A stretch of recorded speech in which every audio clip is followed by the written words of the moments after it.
Team of Rivals by Doris Kearns Goodwin. I knew nothing basically about how Lincoln came to be president. That he started off in Illinois as a lawyer and then ran for the Senate. And I think I knew the whole Honest Abe trope and knew that he was this figure, but I had no idea of what he did within his presidency to really bring the country together. His whole cabinet made up of this team of rivals. Salmon P. Chase, who was running against him, William Henry Seward, who was also in the running to be president, and Edward Bates. And he kept them in his cabinet so that he could form this team of rivals through pretty much the hardest years that the country had faced since the Revolutionary War. He saw them through it. And overall, you get this idea that Lincoln never let his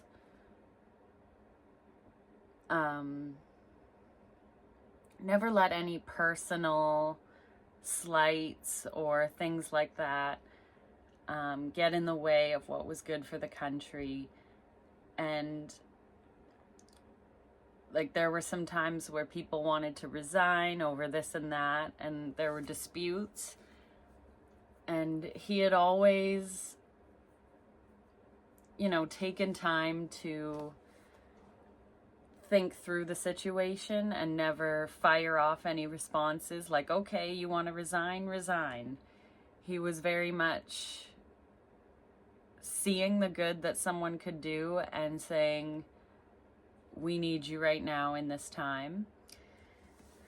The personality of Abraham Lincoln I had never known so deeply until reading this. His love of literature, and how whenever he was in cabinet meetings or doing official business, he would recall passages from his favorite books. And on page 51, he had never even set foot, quote, inside of a college or academy building until he acquired his license to practice law. What he had in the way of education, he lamented, he had to pick up on his own. Books became his academy, his college. When printing was first invented, Lincoln would later write, the great mass of men were utterly unconscious that their conditions or their minds were capable of improvement. To liberate the mind from this false and underestimate of self, it is the great task which printing came into the world to perform. He was, of course, also speaking of himself, of the transforming liberation of a young boy unlocking the miraculous mysteries of language, discovering a world of possibilities in the small log cabin on the frontier that he later called as unpoetical as any spot of the earth. It was also described so well in this book how Lincoln knew that there were radicals within the Republican Party who wanted abolition immediately, and conservatives in the party that were very, very cautious of what it would mean to just try to introduce the abolition of slavery into the country, and kind of wanted to stay away from that issue. And he managed to bridge these two factions so well in the way that he gave speeches and with his timing of putting out the Emancipation Proclamation and then waiting to amend the Constitution that slavery will no longer exist anywhere. I just grew to love him through these stories. On page 103, they talk about the fact that he may have had like a chronic depression, but more so it was just this melancholy that he had about him. His storytelling, Speed believed, was necessary to his very existence. Most men who have been great students, such as he was in their hours of idleness, have taken to the bottle or to cards or dice.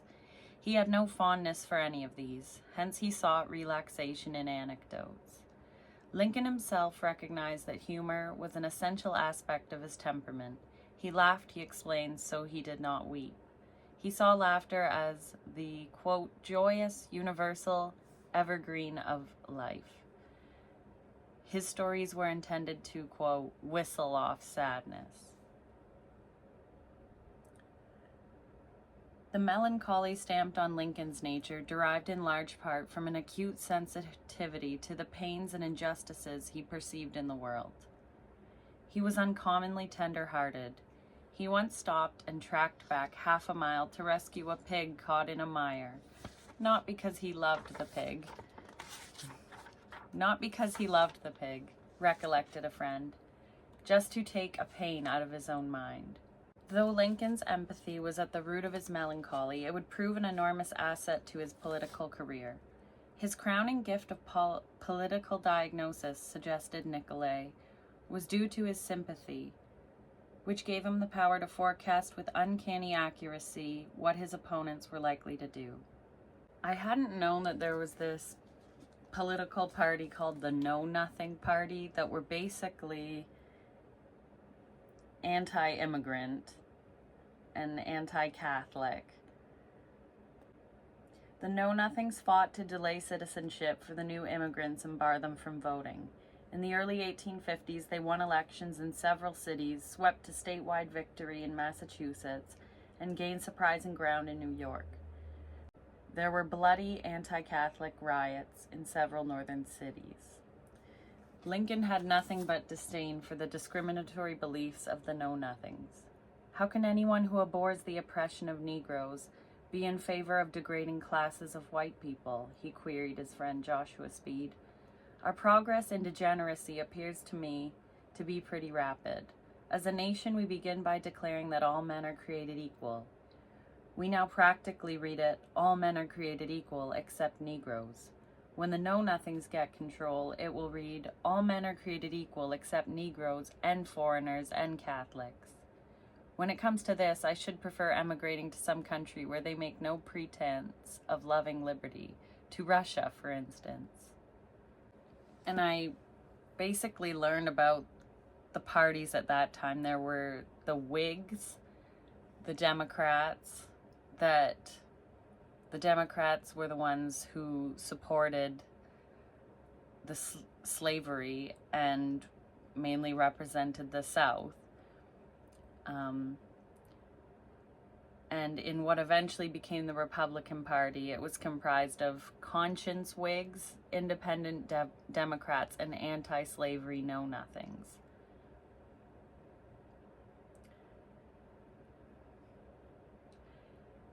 The Whig Party was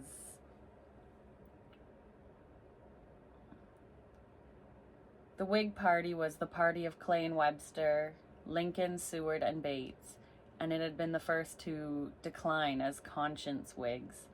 They were opposed to slavery, split from the Cotton Whigs who desired an accommodation with slavery.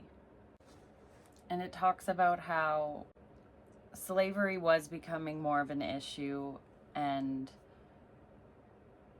that the country's sentiment was changing around it. Northern sentiment had been inflamed further by the publication of Harriet Beecher Stowe's Uncle Tom's Cabin. Less than a year after its publication in March 1852, more than 300,000 copies of the novel had sold in the United States, a sales rate rivaled only by the Bible.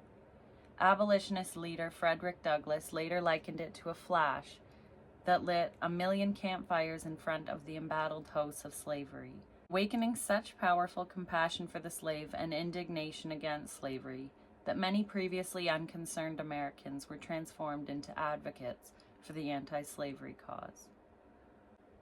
And Lincoln had this way of, in speeches and conversing with people, to make things easily understood in his homespun references.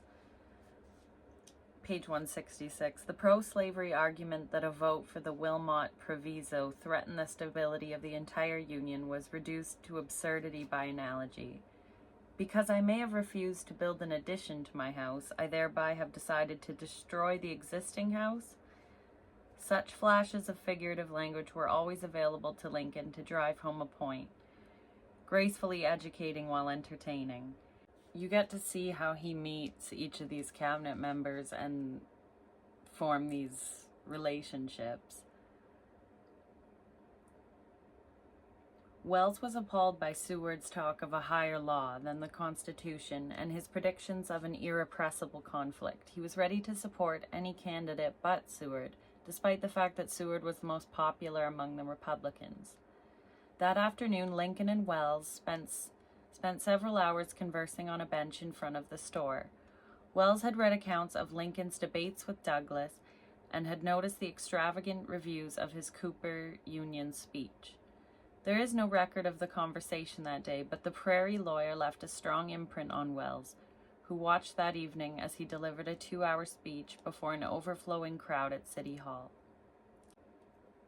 He wanted to illustrate his point of distinction between accepting slavery where it already existed, while doing everything possible to curtail its spread. It says, testing his image in Hartford, he would refine it in further subsequent speeches. If I saw a venomous snake crawling in the road, Lincoln began, any man would say I might seize the nearest stick and kill it. But if I found that snake in the bed with my children, that would be another question. I might hurt the children more than the snake, and it might bite them. But if their bed was newly made up, to which the children were to be taken, and it was proposed to take a batch of young snakes and put them there with them, I take it no man would say there was any question how I ought to decide. The new territories are the newly made bed to which our children are to go, and it lies with the nation to say whether they shall have snakes mixed up with them or not. And just the way Lincoln gave speeches, and that people were on his side because of the way he spoke. Page 255. At the same time, his native caution and precision with language, he rarely said more than he was sure about, rarely pandered to his various audiences, gave Lincoln great advantages over his rivals, each of whom tried to reposition himself in the months before the convention. Seward disappointed liberal Republicans when he tried to soften his fiery rhetoric to placate moderates. Bates infuriated conservatives with his strongly worded public letter, and Chase fooled no one when he tried to shift his position on the tariff at the last moment. Lincoln remained consistent throughout. I wish I could find it, but there is a part where Salmon P. Chase makes note that he doesn't like his name, and I wish I would have marked where that was. I don't know if I did. Doris Kearns Goodwin, I found, just did such a wonderful thing in the way that she gave each of the men a real introduction, where you got to see letters between the man and their wife or their family members, and what their life was like at home. I loved reading just about how Lincoln was forming his cabinet, and you get to see the letters and what he writes to that person, offering them their position, and what they say back to him. 284. Lincoln concluded the time had come to make the offer official. In reply to Hamlin, he enclosed 2 letters for Seward and directed Hamlin, after consulting with Trumbull in Washington, to deliver them to Seward at once. On the afternoon of December 10th, after the Senate had adjourned, Hamlin caught up with Seward on the street, reaching the Washington House on the corner of 3rd Street and Pennsylvania Avenue where Hamlin was staying. The vice president-elect invited Seward in to talk. Asked if he would, in truth, reject the position of Secretary of State, Seward was guarded. If that is what you have come to talk to me about, Hamlin, we might as well stop here, he replied. I don't want the place, and if I did, I have no reason to know that I could not get it. Therefore, let us have no more talk about it. Very well, Hamlin said, but before you express yourself to others as plainly as you have done to me, let me present you with this letter from Mr. Lincoln. Seward trembled and appeared nervous as he took the letter, dated December 8th, which contained the formal invitation. With your permission, Lincoln wrote, I shall at the proper time nominate you to the Senate for confirmation as Secretary of State for the United States. Please let me hear from you at your earliest convenience.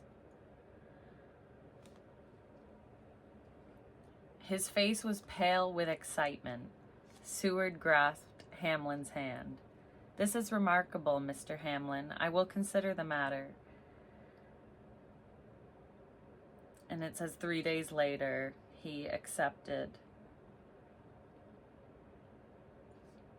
So I had to write it down because reading this book was amazing. I feel like I learned a lot as I was reading it, and then my recall's bad, but the Secretary of the Navy, Gideon Welles, the Secretary of the Interior was Caleb Smith, Seward was his Secretary of State, Chase was the Treasury Department Secretary, and Bates was the Attorney General.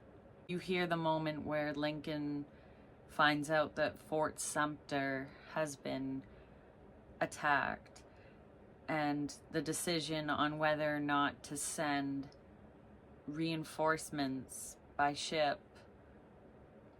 He was weighing the effect of what it will mean to send these provisions to the troops. Basically, like, this will start officially the war. I also loved how they talk about how Mary visited a lot of the injured and sick and wounded men. And on page 457 it says, in preparation for her hospital visits, Mary filled her carriage with baskets of fruit, food, and fresh flowers. She cleaned out the strawberries in the White House garden and procured a donation from a wealthy merchant, impressed by the quiet and ostentatious manner of her ministrations, for $300 worth of lemons and oranges, so necessary to prevent scurvy. For hours she would distribute the fruit and delicacies, placing fresh flowers on the pillows of wounded men to mask the pervasive stench of disinfectant and decay. She sat by the side of lonely soldiers, talked with them about their experiences, read to them, and helped them write letters to their family at home.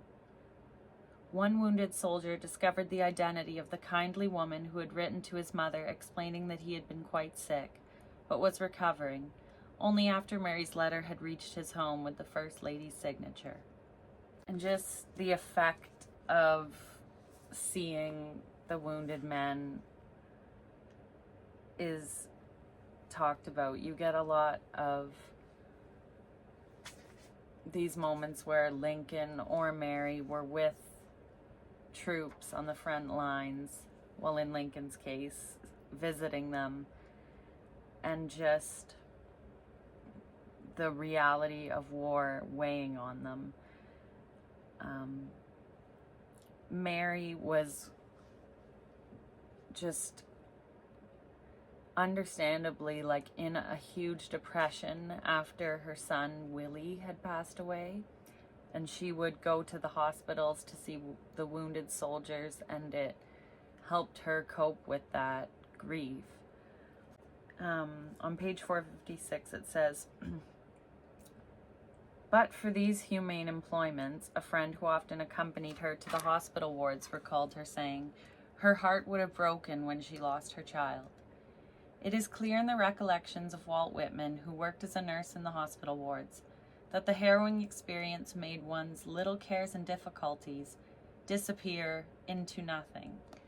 After ministering each day to the hundreds of young men who had endured ghastly wounds, submitted to amputations without anesthesia, and often died without the comfort of family or friends, Whitman wrote, "Nothing of ordinary misfortune seems as it used to." And they talk about Frederick Douglass, who ended up meeting Lincoln, and they had this warm relationship to each other, that there were many times that Frederick Douglass was angry with things Lincoln said in a speech, and I liked seeing all of these different opinions that I would have just, brushed over and said, oh, I guess Frederick Douglass would have been great with Lincoln, all good with Lincoln, but of course there were things that they did not agree on. On page 406, it talks about how Lincoln was for colonization and having the freed slaves have to go to another region out of the United States. But he later came around to see that's not a fair idea. Then it says on 407, abolitionists condemned Lincoln's message. Away with the unstatesmanlike scheme of colonization, thrust so unfortunately into the face of the nation at this juncture. The abolitionist Worthington G. Snethan wrote Chase, let the sword make a nation of 4 millions of black men free, and let them be free as the white man. Frederick Douglass was so outraged both by the idea of colonizing freed slaves and by the president's refusal to enlist blacks into the army that he was close to losing all faith in Lincoln. The president did not understand that the black man was an American with no desire to live elsewhere. His attachment to the place of his birth is stronger than iron. Moreover, why such fearful concern about the destiny of the freed slave? Give him wages for his work, and let hunger pinch him if he don't work, Douglass declared. He is used to work, and is not afraid of it. His hands are already hardened by toil, and he has no dreams of ever getting a living by any other means than by hard work.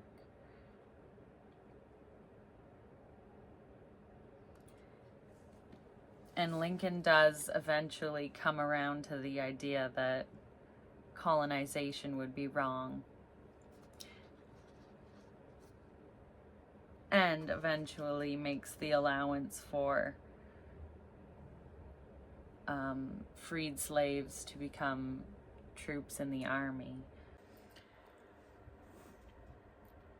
It also talks about when Lincoln wanted to be reelected in 1864, and the war is still going on, and he just truly did want things to be the best for the country rather than the fame of presidency or anything like that. And in a situation where General Ulysses S. Grant suffers losses of his men, Gideon Welles and Edward Bates are thinking that they're doubting Grant, and Lincoln defends General Grant. Unlike Welles or Bates, Lincoln refused to let the incident shake his faith in Grant. The day after the Battle of the Crater, he met with Grant at Fort Monroe, where the two men looked resolutely towards the future. Grant received intelligence that the hard-riding Early had once again crossed the Potomac, spreading fear and devastation in Chambersburg, Pennsylvania. He dispatched General Philip Sheridan, one of his best commanders, to the Shenandoah Valley with instructions to find Early and follow him to the death. Wherever the enemy goes, let our troops go also. Lincoln, as determined as Grant to take the battle directly to the enemy without respite, replied, "This, I think, is exactly right." The Henry Raymond, editor of the New York Times, was sending a letter to him about how the party's expected to fail, and because he's running his campaign on the fact that the war must end and slavery with it, it's making things look bad for them to be reelected, because people want the Union to come back together and there to be peace, and Lincoln is holding out that this war will have to end, and slavery with it. Lincoln's response to these extraordinary pressures reveals much about his character. "I confess that I desire to be reelected," he told Thaddeus Stevens and Simon Cameron that August.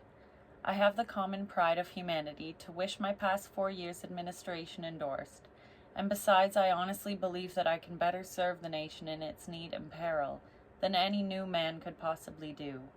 I want to finish this job of putting down the rebellion and restoring peace and prosperity to the country." Page 657. It just perfectly summarizes how Lincoln operated. Deciding to return to Washington to offer his services to Lincoln, Chase stopped en route in New York. There he had an unsettling conversation with a gentleman who thought Lincoln very wise. If more radical, would have offended conservatives. If more conservative, the radicals. Would this, Chase asked himself, be the judgment of history? I also loved reading about Lincoln going to visit, like, with General Grant, and you get this, like, idea of how Grant was just humble, like in one story just wanted the same food that his troop was eating, and pork and beans, and like just sitting in a regular tent with his gas lamp, writing a letter, and just needing no extra frills because he's a general or anything like that, and just very like mission focused and clear-headed and smart. And then there's also a nice moment when Lincoln's on the carriage with his wife. They visit Petersburg, it says, and they have this beautiful moment where they're having all these victories for the Union, and there's celebration, and it's just a peaceful moment. 720 on page 722. He halted the carriage again when they passed an old country graveyard where trees shaded a carpet of spring flowers. Turning to his wife, Lincoln said, "Mary, you are younger than I. You will survive me. When I am gone, lay my remains in some quiet place like this." On the train ride back to City Point, Lincoln observed a turtle basking in the warm sunshine on the wayside. He asked that the train be stopped so that the turtle could be brought into the car. The movements of the ungainly little animal seemed to delight him, Elizabeth Keckley recalled. He and Tad shared a happy laugh all the way back to the wharf. The way that Lincoln would have this relationship with Seward, just in conversing about what they're going to do about a situation. Yeah, when they are deciding if these two men who boarded an English ship, Trent, to try to bring the message of their Confederacy to England, the U.S. was able to intercept and like go through the the ship's contents and take the men and arrest them. And then England was later found out what happened and was upset. And he had to consult with Seward, Lincoln did, about whether to allow, like, the pressure of England being upset about this, to have them ultimately decide to let these prisoners go. On page 396, Seward had received word that the Confederacy had dispatched two prominent Southerners, James Mason and John Slidell, to England to argue its case for formal recognition. Seward hoped to intercept the Confederate ship carrying the two former senators, but they had escaped the Union blockade in Charleston and reached Cuba, where they boarded the Trent, a British mail ship. On November 8th, Union Captain Charles Wilkes, in command of an armed sloop, encountered the Trent. Acting without official orders, he fired a shot across the bow and then proceeded to search the vessel. When Mason and Slidell were found, they were courteously escorted back to the Union sloop, San Jacinto, and taken to prison at Fort Warren in Boston. The British ship was allowed to continue its journey. The press continued fanning the popular flame by promising to clear the sea of American Navy in a month, acknowledge the Southern Confederacy, and by breaking the blockade, letting out cotton and letting in British manufactures. Secessionists in Europe, Weed reported, were certainly jubilant. Moreover, Weed anxiously wrote, word circulated in high places that Seward hoped to provoke a war with England for the purpose of getting Canada. Animosity towards Seward was widespread. He continued, how created or why, I know not. It has been skillfully worked. I was told yesterday, repeatedly, that I ought to write the President, demanding your dismissal. And Seward goes into Lincoln's office and he's worried about the way he's being portrayed and what will England's response be. And Orville Browning insists that England would not do so foolish a thing as to declare war. Lincoln was not so sure. He recalled a ferocious bulldog in his hometown.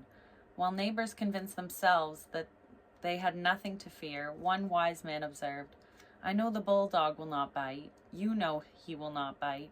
But does the bulldog know he will not bite? Her Majesty's government finally declared the seizure of the envoys from the British ship an affront to the national honor, which could be restored only if the prisoners were freed and returned to British protection. And in addition, Britain demanded a suitable apology for the aggression. Seward composed an ingenious response, arguing that while Captain Wilkes had acted lawfully in searching the Trent, the legality of seizing contraband prisoners should have been decided by an American prize court. After he composes this addressing of the question on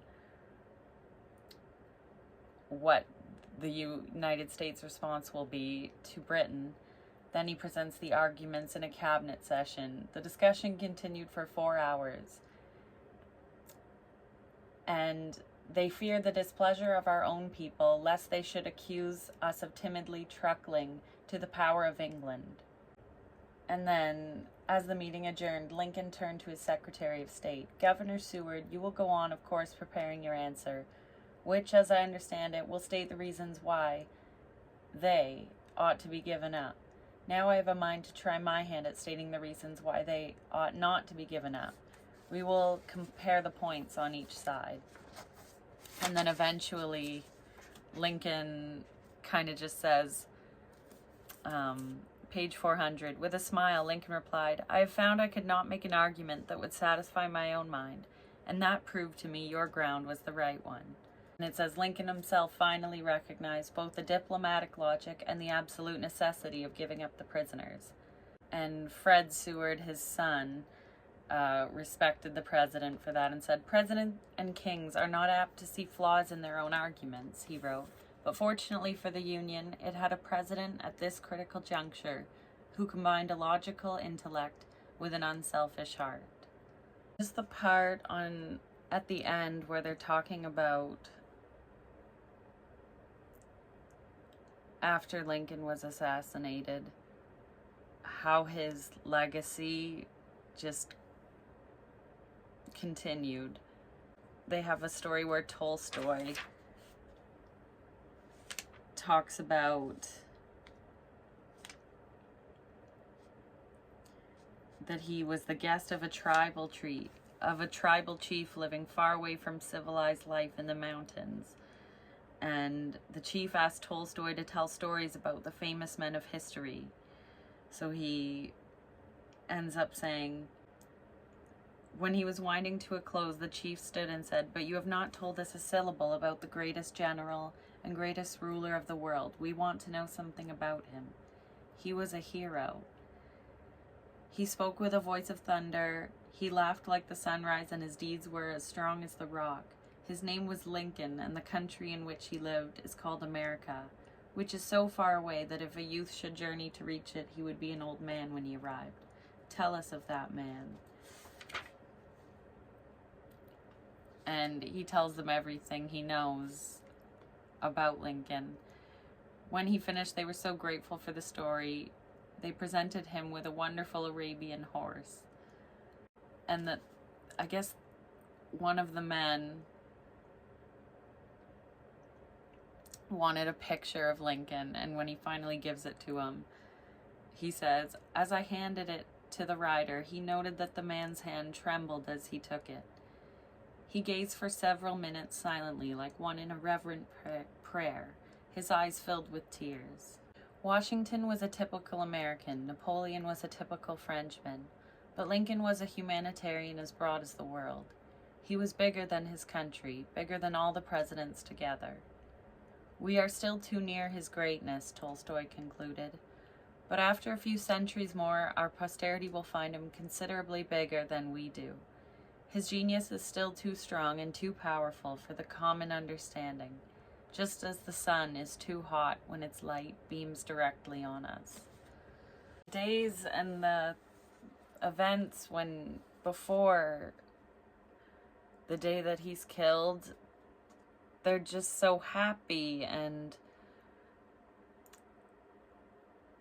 page 733. As the carriage neared the White House, Lincoln saw that a group of old friends, including Illinois Governor Richard Oglesby, were just leaving. "Come back, boys, come back," he told them, relishing the relaxing company of friends. They remained for some time. Governor Oglesby recalled. Lincoln got to reading some humorous book. I think it was by John Phoenix. They kept sending for him to come to dinner. He promised each time to go, but would continue reading the book. Finally, he got a sort of peremptory order that he must come to dinner at once. The early dinner was necessary, for the Lincolns had plans to see Laura Keene and Our American Cousin at Ford's Theater that evening.